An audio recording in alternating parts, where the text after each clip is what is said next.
Professores das universidades e institutos federais realizam na sexta-feira agora uma Assembleia Geral com o objetivo de avaliar e se posicionar sobre as propostas do governo apresentadas nas mesas de negociação dos últimos dias 13 e 15 de maio, além de outras reivindicações.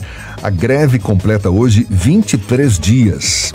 E a gente quer aprofundar um pouco mais esse assunto, conversando agora com o professor do Departamento de História da Universidade Federal da Bahia, Carlos Zacarias, conosco aqui no Issa Bahia. Um prazer recebê-lo, Carlos. Seja bem-vindo, bom dia. Bom dia, Jefferson, bom dia, Ernesto, bom dia, equipe do estúdio e ouvintes da tarde. Prazer muito grande estar aqui com vocês hoje, conversando sobre a greve das universidades e dos institutos federais. Como é que você avalia a postura do governo nas mesas de negociação, essas mesas mais recentes? Quais os pontos mais críticos das propostas apresentadas que estão gerando maior resistência aí entre os professores? Pronto, Jefferson, né? Essa semana a gente tem rodadas de assembleias em várias universidades. São cerca de 51 instituições que estão em greve hoje. Nós temos 69 universidades no país todo e são 78 institutos federais em greve. São mais de 500 unidades, né? Porque os institutos federais, eles existem, são 78 e há várias unidades pelo Brasil todo. Na Bahia nós temos o IFBA, né? E o Instituto Federal Baiano, o IFE Baiano. E eles também estão em greve, né? O IFBA tem 22 unidades e o IFE Baiano tem 12 unidades. Então é uma estrutura muito grande da educação no Brasil, uma estrutura que foi criada por esse governo, é importante que se diga, que inclusive prometeu criar mais 100 instituições, né? O Lula, há cerca de um mês atrás, mais ou menos, disse que ia criar mais 100 institutos federais, o que é muito positivo para o país. Entretanto, a gente considera que é preciso que a estrutura que existe hoje seja bem atendida, bem assistida. Então, um dos pontos que impacta muito, que ainda não avançaram, Jefferson, é justamente o orçamento das universidades. As universidades têm orçamentos hoje, em termos nominais, então, sem considerar a inflação, que são semelhantes a 2014, há 10 anos atrás. E as universidades dobraram de tamanho, né? Cresceram muito, são uma estrutura muitíssimo importante, né? Para se ter uma ideia, acho que parte da população não sabe, mas a universidade não é só responsável pelo ensino, é responsável pela pesquisa e pela ciência que se produz no Brasil. A gente está vendo aí o estado de calamidade que existe no Rio Grande do Sul e isso as universidades já vinham advertindo, né? Porque advertindo sobre a situação meteorológica, as mudanças climáticas e vendo a parte do negacionismo, né, se estabelecendo e a universidade também estudando isso. Então, 95% da ciência produzida no Brasil sai da universidade. Então, a universidade cumpre um papel importantíssimo para a sociedade. Se a universidade acaba, a universidade pública que eu estou falando acaba, o país acaba, né? Porque o país funciona muito em função do que é a ciência produzida no interior da universidade. Então, um dos pontos que tem mais impactado é a questão do orçamento, já que a universidade recebe hoje patamares inferiores a 2014, né? O que os reitores reivindicam é um orçamento emergencial de 2,5 bilhões e o governo se comprometeu a repassar apenas 347 milhões este ano a título emergencial, que não atende efetivamente. Mas há também a questão dos salários. Os salários estão defasados em cerca de 40% se considerarmos os 10 anos, mas o que é reivindicado pelo ANDE, Sindicato Nacional, é 27% de reajuste e o governo chegou com uma proposta de 0% este ano de reajuste, 9,5% em 2025 e 13,5% em 2026. Né? 0% num ano em que policiais rodoviários federais receberam aumento, agentes penitenciários receberam aumento, Banco Central receberam aumento, é muito injusto com a universidade pelo papel que ela cumpre. Então, qualquer pessoa que transite dentro da universidade vai ver a condição da estrutura da universidade caindo aos pedaços. Não é metáfora, os prédios estão efetivamente caindo. O prédio de psicologia da Faculdade de Filosofia e Ciências Humanas, o IPS, Instituto de Psicologia e Serviço Social, desabou, né? E está interditado desde a pandemia e não foi recuperado. Então os prédios não vêm tinta, as salas não têm ar-condicionado, as condições são muito precárias e os professores e os estudantes trabalham em condições muito adversas, né? Trabalham e estudam em condições muito adversas. É importante dizer também, Jefferson e Ernesto, que é uma greve também dos servidores técnico-administrativos. Essa greve começou no dia 11 de março Os servidores técnicos administrativos recebem os piores salários do Serviço Público Federal.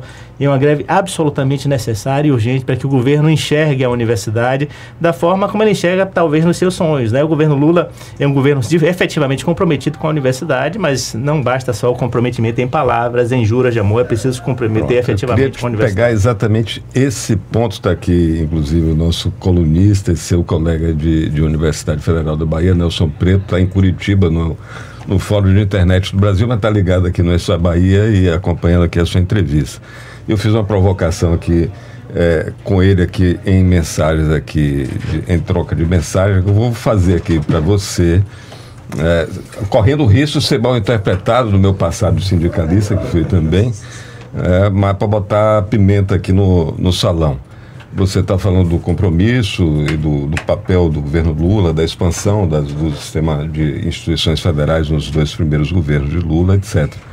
Agora, a universidade nunca foi tão atacada, tão desprestigiada, tão sacaneada como foi no governo de Bolsonaro. E, no entanto, o movimento sindical, tanto de servidores técnico-administrativos quanto de docentes, não reagiu com essa mesma ênfase. Então, com todo respeito, estou perguntando para provocar.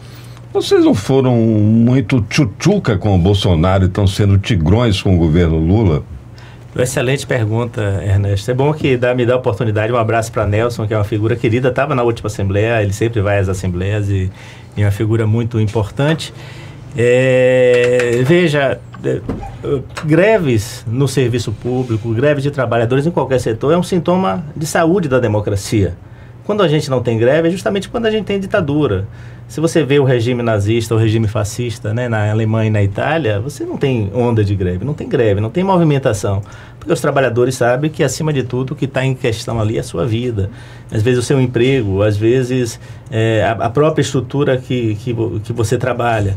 Né? Nós tivemos um governo, que é o governo anterior, o governo de Bolsonaro, que ele queria destruir a universidade. Nós não temos dúvida, ela foi muito atacada. Ninguém tem dúvida de que este governo é muito superior ao governo anterior em todos os sentidos. É um governo que tem apreço pela universidade, é um governo que ajudou a universidade a se consolidar, e a universidade ajudou esse governo a existir, porque não haveria circunstância desse governo existir se nós não tivéssemos lutado pela democracia. Então, 3 setores da sociedade brasileira foram responsáveis para que a democracia fosse mantida. É preciso a gente lembrar disso. A universidade pública, a imprensa e o judiciário. Não fossem esses 3 setores, a democracia do Brasil tinha sucumbido. Né? Nós não estamos dizendo isso para dizer que Lula deve de algum favor a gente. Nós estamos dizendo isso para dizer que a importância e o papel que a universidade cumpre. Né? Entretanto, nós, no período anterior, além da pandemia, nós estávamos nos marcos de um acordo que tinha sido firmado em 2015, e esse acordo implicou em um reajuste em 2019 que foi garantido por Ricardo Lewandowski, enquanto ministro do STF. E esse reajuste foi a última parcela de um reajuste que tinha sido estabelecido lá, que não era um reajuste dos nossos sonhos, que não recompunha absolutamente nada, mas que estava nesse contexto aí. As universidades, em 2019, elas foram também um setor que se levantou inicialmente contra o governo Bolsonaro. Você lembra do tsunami da educação? Foi um termo que foi utilizado quando o ministro Weintraub, de triste memória, disse que nas universidades se plantava maconha e se produzia anfetamina, e disse que a universidade era espaço de balbúrdia. E o nosso reitor de então... confundia Kafta com Kafka? Kafka, né? Com Kafta. Né? E o nosso reitor de então, João Carlos Salles, dizia que a nossa universidade tinha orgulho de ser o espaço da balbúrdia. Mas o reitor que começou o seu reitorado puxando uma greve. É bom lembrar, inclusive, o reitor puxou a greve. Né? Ele animou esse espaço. Ele disse que o orçamento da universidade estava sufocado, estrangulado, e que era preciso fazer alguma coisa, e a gente foi atrás. Né? Não é o reitor exatamente que puxa, mas ele foi muito importante. Sim. E João Carlos foi uma figura de extrema coragem, foi presidente da Andifes e cumpriu um papel muito corajoso nesse contexto muito adverso, porque, olha, a gente sabe o que é que o governo Bolsonaro representava. Se a democracia tivesse sucumbido, algumas pessoas iriam ser catadas a dedo, né, nesse país, e eu não tenho dúvida que João Carlos seria também. Então, o que acontece é que a nossa universidade se levantou, toda a universidade, e a partir da UFBA e o Colégio Dom Pedro II, lá no Rio de Janeiro, quando foi chamado de balbúrdia, né, junto conosco, né, o UF e o UNB, então houve o tsunami da educação, muita movimentação, depois veio a pandemia. E na pandemia nós nos recolhemos porque a recomendação das autoridades sanitárias era que ficássemos em casa. Então como é que a gente ia fazer greve, luta, ocupar o espaço do nosso primeiro trabalho? De sobreviver. Sobreviver, né? E garantir que as medidas sanitárias fossem tomadas, sobretudo para os mais vulneráveis. né? Porque o governo empreendeu uma ofensiva sobre os mais vulneráveis. O Brasil teve 700 mil mortes e números por baixos, né? E ontem saiu uma reportagem demonstrando, né, que você estava dizendo aqui, que as cidades mais atingidas pela pandemia, de maior mortalidade, foram as que mais votaram em Bolsonaro. Mais votaram em Bolsonaro, porque o negacionismo predominou. Então a universidade estava dedicada a salvar as vidas, a fazer a pesquisa, a produzir aquilo que as universidades produzem no Brasil. Professor Zacarias, ninguém tem dúvida da justeza da pauta dos servidores técnicos administrativos, dos professores e também dos estudantes, né, tanto das universidades quanto dos institutos federais.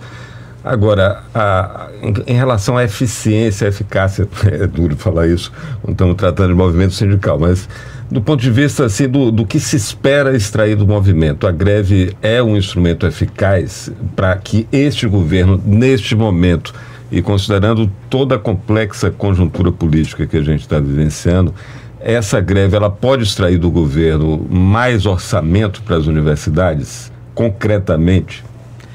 Perfeito. Ou é um mecanismo de pressão política que é importante também para forçar o governo, talvez, no próximo orçamento, etc.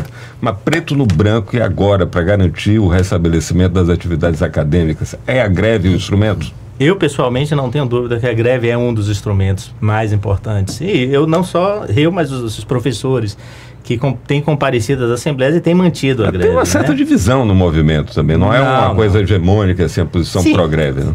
Na última assembleia nós tivemos 154 votos dos que ficaram até o final, porque foi uma assembleia de 5 horas de duração. Os que ficaram e votaram no final da assembleia, 154 votaram a favor da greve e 8 votaram contra. Então, é uma divisão, né? 154 contra 8 e 5 abstenções.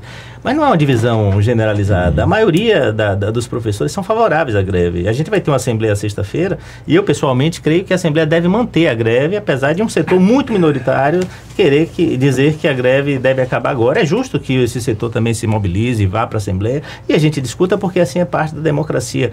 Veja, Ernesto, toda a greve que a gente faz, alguém aparece para dizer assim, não, porque a greve não é um instrumento mais adequado, a gente tem que pensar em outras formas. Aí a greve acaba, a gente passa 10 anos sem fazer greve.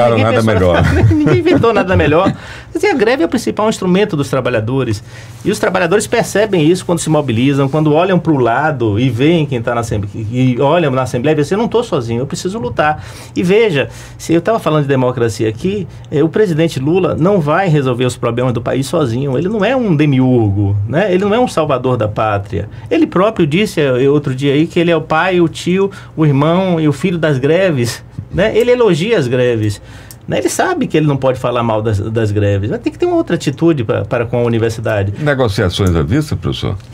O governo disse que as negociações se encerraram no último dia 15, que no dia 27 ele vai sentar só para assinar o acordo. E aí tem um setor muito minoritário do movimento docente, né, em nível nacional, mas muito pequeno, porque o sindicato que representa efetivamente é o Antissindicato Nacional, e esse sindicato nacional está articulado, está vendo como é que a categoria, nas suas bases, está decidindo sobre a greve, e esse setor minoritário pode ser que assine esse acordo, porque está dando sinais de que vai fazer isso, mas esse setor não representa efetivamente as universidades.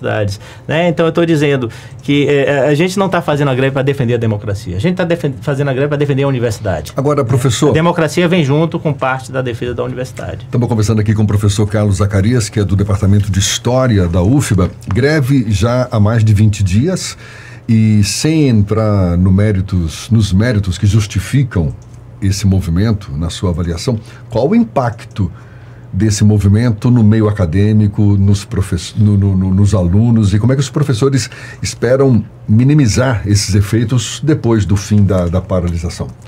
Olha, a nossa última greve de 2015 durou 140 dias. A gente não diz isso com felicidade, era o governo da presidente Dilma. Em 2015, a gente não faz isso com orgulho dizendo, mas o contexto também era um contexto que pedia greve, os trabalhadores entenderam que era preciso fazer greve e fizeram uma greve que foi muito longa. E nós repusemos as aulas depois. Então, entramos pelas férias, verão, todo mundo... É ruim? É ruim. É ruim para todo mundo. Né? Mas pior, Jefferson, é a gente ter uma universidade degradada como ela está. Eu queria só concluir o raciocínio que Lula não vai resolver os problemas da democracia. E os movimentos sociais são muito importantes nesse processo de consolidação e de defesa da democracia, que permanece ameaçada. Veja nos Estados Unidos o que aconteceu. Foram as universidades que começaram a se mobilizar em relação ao genocídio que se comete na Palestina. Veja, na Argentina, as universidades se levantaram contra as medidas de Milei. As universidades são muito importantes. Greves na universidade, greves no serviço público, greves no setor privado, é sintoma de saúde da democracia. A gente não quer levar essa greve até o fim do mundo, como diz assim, a greve do fim do mundo. Não é isso que a gente quer fazer. A gente acha que as possibilidades de negociação ainda estão abertas. O governo disse que não vai negociar mais, mas assim, a gente não aceita ultimatos. Vamos ver o que a categoria tem para dizer. Ou seja, nenhuma perspectiva de finalização desse movimento por hora? Até agora não. Assim, o governo mudou sua proposta inicial. O governo queria dar em 2025 4,5%, em 2026 4,5%. Ele mudou 9% em 2025 e 3,5% em 2026. Então, a greve já algum avanço já teve. A greve já fez o governo se movimentar. E a gente espera que o governo se mova um pouquinho mais. Porque a gente não pode só deixar Arthur Lira e Rodrigo Pacheco se moverem no tabuleiro político. Nós somos parte desse país. O governo não deve atender entregando ao Congresso tudo que o Congresso deve fazer. Mas quando o governo diz que não vai ter mais negociação, isso é sinal de impasse à vista, então, não é? Não, o governo está dizendo isso. Nós vamos pressionar por negociação. O governo está blefando. Nós esperamos que não seja isso. Faz parte do jogo na mesa. Faz parte do jogo na mesa, né? Quem não sentar aqui, a gente não vai dar. Que se fizer greve, a gente não vai. O governo tentou fazer isso no início. Isso é uma medida antissindical e antitrabalhador. E a gente gritou e o governo recuou, nessa medida. E a gente espera que o governo não atue dessa forma, porque essa não é uma forma respeitosa com a categoria. Se tem trabalhadores em greve, é preciso fazer negociação até que se esgote. E aí eu repito que nós não estamos fazendo uma greve pensando que nós vamos arrancar tudo que a gente está pedindo. É o que é o nosso desejo, é o que a gente está aqui, mas claro que a negociação é o espaço do possível. A falta da negociação é que implica em desrespeito. A gente espera que o governo se reúna e que no dia 27 não sente só para assinar acordo com as entidades que estão ali representando uma minoria e em desrespeito a categoria estão dispostas a assinar acordo. A gente espera que o governo continue negociando, porque é desse governo. Se o governo negocia com Arthur Lira, Jefferson, por que não vai negociar com os trabalhadores, servidores técnico-administrativos, com os estudantes, que em algumas universidades estão em greve, e com os professores? A greve é um sinal de saúde da nossa democracia e é um sinal de força dos trabalhadores. A gente espera que tenha muitas greves no governo Lula, porque essas greves não são contra o governo Lula, mas são por um país melhor também. Ainda sobre o impacto dessa greve sobre o meio acadêmico, os estudantes, você estava até ressaltando a importância das universidades na pesquisa, na verdade, tem efeitos também sobre a pesquisa? Qual o tamanho desse impacto? Só para a gente ter uma dimensão. Muito bom você perguntar isso, muito bom. Assim, a greve, ela não é uma greve para destruir o que está instituído. A gente tem uma comissão de ética no comando local de greve, no CLG, e a comissão de ética avalia as pesquisas que não podem parar. Inclusive foi deliberado que os estágios deveriam seguir acontecendo. Então, o que envolve dinheiro público já empenhado, o que envolve pesquisas que não podem ser paralisadas, está sendo mantida.